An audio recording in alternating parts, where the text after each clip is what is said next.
Hello everyone, welcome to GS education classes. My name is Geeta. उम्मीद करती हूँ कि आप लोग अच्छे होंगे और अपनी पढ़ाई जो है एक सही डायरेक्शन में कर रहे होंगे।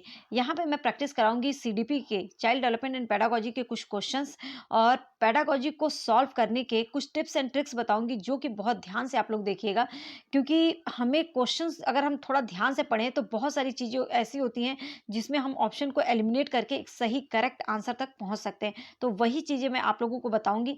तो देखिए कि क्या है। और हाँ, ये जो पेपर है ये मैंने ऑनलाइन मोड पर जो हुआ था वो, आप सब लोग जानते हैं कि कोई भी एग्ज़ाम हो उसके लिए जो प्रीवियस ईयर बहुत इंपॉर्टेंट होता है। अब यहाँ पर सी टेट के लिए प्रीवियस ईयर हमें वो नहीं करना है जो 2019 से पहले एग्ज़ाम हुए थे, हमें वो करना है जो कि ऑनलाइन मोड हुए थे, मतलब 2021 और 22 का जो पेपर है। तो उनकी प्रैक्टिस करना है और मैं वही प्रैक्टिस कराऊँगी, साथ-साथ में चीज़ों को बताऊँगी किस तरीके से जो है आप सॉल्व करें कि अच्छे से मार्क्स गेन कर सकें। तो चलिए स्टार्ट करते हैं बिना टाइम वेस्ट किए। और हाँ, अगर चैनल पे नए हैं तो चैनल को सब्सक्राइब कर सकते हैं। यहाँ पर मैं डेली प्रैक्टिस करवाऊंगी। जो भी सी टेट और यूपी टेट की तैयारी करना चाहते हैं, बेसिक से यहाँ पर जो है कॉन्सेप्ट को बताया जाएगा। तो अगर आपको ज्वाइन करना है तो ज्वाइन कर सकते हैं, अदरवाइज कहीं से भी पढ़िए। आपका मेन टारगेट जो होना चाहिए वो एग्जाम क्लियर करने से होना चाहिए और टॉपिक क्लियर होना चाहिए। तो चलिए बिना टाइम वेस्ट किए हम लोग स्टार्ट करते हैं। और हाँ, क्वेश्चन पेन ले लेती हूँ। पौधों पर चर्चा करते हुए एक शिक्षक ने पाया, एक अध्यापक जो है क्लास में पढ़ा रहा है और उसने वो जो है टॉपिक क्या है, पौधों पे चर्चा कर रहा है, मतलब डिस्कस कर रहा है। और उसमें शिक्षक ने पाया कि इस विषय में जो है बच्चों को कई प्रकार की भ्रांतियां हैं। ठीक है, इस संदर्भ में शिक्षक को क्या करना चाहिए? तो ऑप्शन क्या है? विद्यार्थियों को उनकी भ्रांतियों की पहचान करने में मदद करनी चाहिए और समझ का दोबारा निर्माण करना चाहिए। कहीं ना कहीं बात सही है। नेक्स्ट ऑप्शन भी देख लेते हैं। ऐसी भ्रांतियां पालने के लिए विद्यार्थियों को सजा देना चाहिए। देखिए, किसी भी विद्यार्थी को अगर कोई भी डाउट हो या किसी भी प्रकार का कोई भी भ्रांति हो, कोई भी चीज़ हो, उसे हम उसको डांट कर, मार कर या सजा देकर जो है हम उसे नहीं सिखा सकते। तो अगर किसी भी ऑप्शन में ऐसा कुछ दे दिया जाता है कि बच्चों को सजा देना चाहिए, बच्चों का अनुशासन का पालन करवाना चाहिए, तो इस टाइप का कुछ भी अगर ऑप्शन में होता है तो वो ऑप्शन वैसे ही गलत हो जाएगा, एलिमिनेट हो जाता है। नेक्स्ट हमारा थर्ड ऑप्शन क्या है? स्पष्ट रूप से भ्रांतियों की ओर संकेत करना चाहिए और याद करने के लिए सही जानकारी देना चाहिए। मतलब यहाँ पे कह रहा है कि जो बच्चों को भ्रांतियां हैं उस पर संकेत करना चाहिए। देखिए, संकेत अगर आप सुधार करवाने के लिए करना चाहते हैं तब तो सही है, लेकिन उसको याद करने पर फोकस, अगर किसी भी ऑप्शन में याद करना भी दिखे तो वो भी हमारा ऑप्शन जो है क्या होता है, गलत होता है। ठीक है, वो भी मतलब कि ये भी हमारा एलिमिनेट हो गया। फोर्थ पॉइंट क्या है? फोर्थ ऑप्शन, विद्यार्थियों को बौद्धिक रूप से तुच्छ नामीकरण करना चाहिए। मतलब अगर बच्चे को किसी भी टॉपिक में, किसी भी विषय पर भ्रांति है, डाउट है, या मतलब किसी भी प्रकार का कुछ अगर प्रॉब्लम है, तो हम उसे नामीकरण, मतलब कहने का अर्थ है कि उसको एक अलग बताना, अलग दिखा देना चाहिए और उसको विशिष्ट शिक्षा के लिए अनुमोदित करना चाहिए। ये तो बहुत ही गलत है। तो ये भी हमारा जो ऑप्शन है वो गलत हो जाता है। तो यहाँ पे करेक्ट आंसर जो क्या है, उनकी भ्रांतियों की पहचान करने में मदद करनी चाहिए, बच्चों को बताना चाहिए कि ये किस प्रकार की भ्रांति है और उसे समझ का दोबारा, मतलब उसके डाउट को क्लियर करते हुए उसको दोबारा उसका निर्माण करवाना चाहिए कि क्या सही चीज़ है, उसे करेक्ट चीज़ बतानी चाहिए। तो हमारा फर्स्ट ऑप्शन जो है यहाँ पर करेक्ट होता है। नेक्स्ट क्वेश्चन देखते हैं। क्वेश्चन सेकेंड 22, इसमें क्या बताया गया है?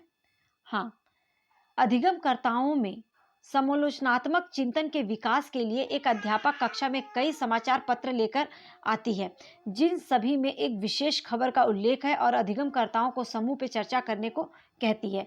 तो एक चीज देखिएगा, इसमें इसमें क्या बोला गया है? अधिगमकर्ताओं मतलब जो लर्नर्स हैं, उनमें जो है समालोचनात्मक चिंतन, मतलब कि क्रिटिकल थिंकिंग, अमूर्त चिंतन जिसे बोला जाता है, क्रिटिकल थिंकिंग का विकास करना चाहिए। एक अध्यापक कक्षा में जो है समाचार पत्र लेकर आती है जिनमें सभी प्रकार के जो है विशेष खबरों का उल्लेख है।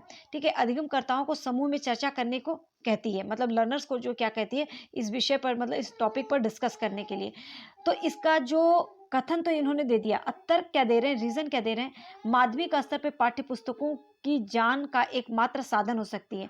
देखिए, ये तो एकमात्र यहाँ पे लग गया, ये वैसे ही हमारा जो तर्क गलत हो जाता है, क्योंकि एकमात्र केवल ये जो गलत को इंडिकेट करता है। लेकिन हम ऑप्शन देखते हैं, ए तो करेक्ट कर रहा है। ठीक है, ए और आर दोनों सही है, आर तो गलत है। ठीक है, ए और आर दोनों सही है, लेकिन आर सही व्याख्या नहीं, कहीं ना कहीं जो है तर्क इसका गलत है, तो ये भी हमारा गलत होगा। ए सही है, आर गलत, मतलब इसका जो रीज़न इसने बताया वो जो है गलत बताया है, तो हमारा ये ऑप्शन जो है थर्ड ही करेक्ट जाएगा। हमें दोनों तो सही है नहीं, अब मैंने पहले ही बता दिया, एकमात्र साधन है, ऐसा नहीं हो सकता, किसी भी चीज़ के बहुत सारे सोर्स होते हैं। ठीक है, तो हमारा यहाँ पे थर्ड ऑप्शन जो है करेक्ट होगा। नेक्स्ट क्वेश्चन देखते हैं। हाँ, 23rd में क्या कह रहे हैं, माध्यमिक स्कूल के शिक्षकों को, जो माध्यमिक स्कूल के शिक्षक हैं, उन्हें विद्यार्थियों की त्रुटियां उसे बतानी चाहिए उसकी असफलता बताने के लिए। किसी भी बच्चे को ये इंडिकेट करना कि वो असफल है, ये बच्चे पर एक नकारात्मक प्रभाव डालता है, तो ये ऑप्शन हमारा एलिमिनेट हो जाता है। कभी भी बच्चों की असफलता बताने के लिए हम कोई चीज़ नहीं बताते हैं, उसकी गलतियां नहीं बताते हैं। विद्यार्थियों की त्रुटियां पूरी कक्षा को बतानी चाहिए अपमानित करने के लिए। ये पता ही चल रहा है आप लोगों को कि ये ऑप्शन इस टाइप के जो है कहीं सही नहीं हो सकते। आप एक अध्यापक हैं, आप अपने बच्चों के साथ कैसा बिहेव करेंगे पेडागोजी सॉल्व करते समय, ये चीज़ याद रखिएगा कि आपको बच्चों को क्या बताना है। अब बहुत ही आसानी से पेडागोजी को सॉल्व कर सकते हैं अगर आपके माइंड में ये चीज़ होगा कि आपको कैसा बिहेव करना है बच्चे के साथ। ठीक है, विद्यार्थियों को मौके मुहैया कराना चाहिए कि वो अपनी त्रुटियां पहचान कर उन पर काम कर सके। बिल्कुल, बच्चे को बार बार मौका देना चाहिए, उसे बार बार जो है उसे मौका दें ताकि वो अपनी गलतियों को पहचान कर उस पर काम कर सके, आगे जो है ग्रोथ कर सके, उसमें अपना सुधार कर सके। तो ये ऑप्शन तो करेक्ट लग रहा है। नेक्स्ट भी देख लेते हैं, विद्यार्थियों को शर्मिंदा करना चाहिए। ये भी हमारा जो है यहीं पर आपको पता चल गया कि विद्यार्थियों को हम कभी भी शर्मिंदा हमें नहीं करना चाहिए, तो ये भी ऑप्शन जो है हमारा क्या है, गलत है। थर्ड ऑप्शन जो है यहाँ पर हमारा क्या होता है, करेक्ट, मतलब थर्ड आंसर जो है हमारा इसका करेक्ट होता है। नेक्स्ट देखते हैं। उम्मीद करती हूँ कि आप लोगों को चीज़ें जो है अच्छे से क्लियर हो रही होंगी। मेरी पूरी कोशिश है कि मैं अच्छे से चीज़ों को समझा लूँ, और अगर आप लोगों को थोड़ा भी समझ में आ रहा होगा तो मतलब कि मेरा मोटिव यहाँ पे कंप्लीट हो रहा है। और अगर वीडियो पसंद आ रही हो तो प्लीज़ हिट लाइक बटन, बिना लाइक किए मत जाइएगा, क्योंकि उसी से मुझे पता चलता है कि आप लोगों को चीज़ें समझ में आ रही हैं या नहीं आ रही हैं। ठीक है, तो नेक्स्ट क्वेश्चन देखते हैं। वेट, क्या प्रतिस्पर्धा के अधिगम को बढ़ावा देने के लिए के लिए अभिप्रेरणा के रूप में इस्तेमाल करना चाहिए? मतलब प्रतिस्पर्धा, यहाँ पे कंपटीशन के अधिगम को बढ़ावा देने के लिए अभिप्रेरणा के रूप में जो है इसका प्रयोग करना चाहिए। हाँ, इससे समकक्षियों के प्रदर्शन की तुलना में मिलती है। कक्षा में जो विद्यार्थी होते हैं, किसी भी कभी भी एक स्टूडेंट का दूसरे स्टूडेंट से तुलना करना, ये जो बच्चों पे हमेशा नकारात्मक प्रभाव पड़ेगा। उसने अच्छा किया, तुम इससे अच्छा करो, ये चीज़ ऐसे मत कहा कीजिए। हर बच्चा अपने आप में जो है अलग है, हर बच्चा में जो है इंडिविजुअल डिफरेंसेस पाया जाता है, हर बच्चा जो है अपने आप में यूनिक होता है, तो हमें उस पर कभी भी कंपेयर नहीं करना है। ठीक है, और ये कंपेयर करने में हमें मदद नहीं करता है। ठीक है, तो ये ऑप्शन हमारा गलत हो जाता है। नहीं, इससे कक्षा में नकारात्मक लोकाचर को बढ़ावा मिलता है। बिल्कुल सही बात, नकारात्मक भावना का विकास होता है क्षमता के आधार पर अनावश्यक सामाजिक तुलना के कारण। मतलब कि बच्चों की क्षमता के आधार पर जो है हम क्या कर रहे हैं, उनकी एक सामाजिक तुलना कर रहे हैं, तो ये हमारा कहीं ना कहीं सही बात बोल रहा है। नेक्स्ट ऑप्शन भी देख लेते हैं। हाँ, इससे विद्यार्थियों को दूसरे से बेहतर बनने को बढ़ावा मिलता है। बिल्कुल नहीं, हो सकता है कि मिले, कुछ विद्यार्थी ऐसे भी हो सकते हैं कि उनको सोचे कि अब नहीं, मैं इससे कम में हूँ, उस पर नकारात्मक प्रभाव भी पड़ सकता है। तो हमें क्या करना है, सभी बच्चों का ओवरऑल डेवलपमेंट करना है, ना कि कुछ बच्चों का। ठीक है, तो ये ऑप्शन भी हमारा गलत हो जाता है। नहीं, प्रतिस्पर्धा का इस्तेमाल केवल विशिष्ट जरूरत वाले विद्यार्थियों के लिए करना चाहिए। ये तो पूरा ही गलत है कि केवल विशिष्ट लगा दिया, कि जो विशेष मंद बच्चे हैं उन्हीं के लिए जो है कंपटीशन रखना चाहिए, तो ये तो हमारा ऑप्शन ही गलत हो जाता है। तो यहाँ पे जो करेक्ट है हमारा सेकंड ऑप्शन जो है करेक्ट है। नेक्स्ट आगे देखते हैं। हाँ, 25th में क्या बोला जा रहा है, निम्नलिखित में से किसमें संज्ञानात्मक निम्नलिखित में से किसमें अधिसंज्ञानात्मक क्षमताओं की जरूरत पड़ती है? प्रयोग, देखो क्या पूछा है, अधिसंज्ञानात्मक क्षमताओं की जरूरत पड़ती है प्रयोग के चरणों का वितरण करने के लिए? नहीं, कभी भी कोई भी प्रयोग कर रहे हैं, कोई एक्सपेरिमेंट कर रहे हैं, उनके चरणों का वितरण करने के लिए? बिल्कुल नहीं। समस्या समाधान की अपनी रणनीतियों पर चिंतन करने के लिए। एक बच्चे में अधिसंज्ञानात्मक क्षमताओं की जरूरत कब पड़ती है? अगर कोई समस्या उसे दिया गया है, उसमें जो रणनीति बनाई है उस पर अगर वो चिंतन कर रहा है तो। ठीक है, गणितीय संक्रियाओं को नियमित प्रणाली का दोहराव आ गया, इसलिए ये जो है ऑप्शन एलिमिनेट हो जाता है। हमें रोट लर्निंग, दोहराना, रटना, ये कुछ भी ऑप्शन में दिखता है वो ऑप्शन हमारा करेक्ट नहीं हो सकता। ठीक है, पाठ्य पुस्तकों में दी गई विभिन्न घटनाओं की परिभाषा का स्मरण, यहाँ पे भी क्या बोल रहे हैं, परिभाषा को रटने के लिए, याद करने के लिए। तो ये भी ऑप्शन हमारा एलिमिनेट हो जाता है। इन चारों ऑप्शन में हमारा सेकंड जो ऑप्शन करेक्ट है। ठीक है, नेक्स्ट क्वेश्चन नेक्स्ट क्वेश्चन 26 में एक शिक्षिका विद्यार्थियों, एक मिनट पेन ले लेते हैं। एक शिक्षिका विद्यार्थियों की समस्या समाधान की क्षमताओं को कैसे बढ़ा सकता है?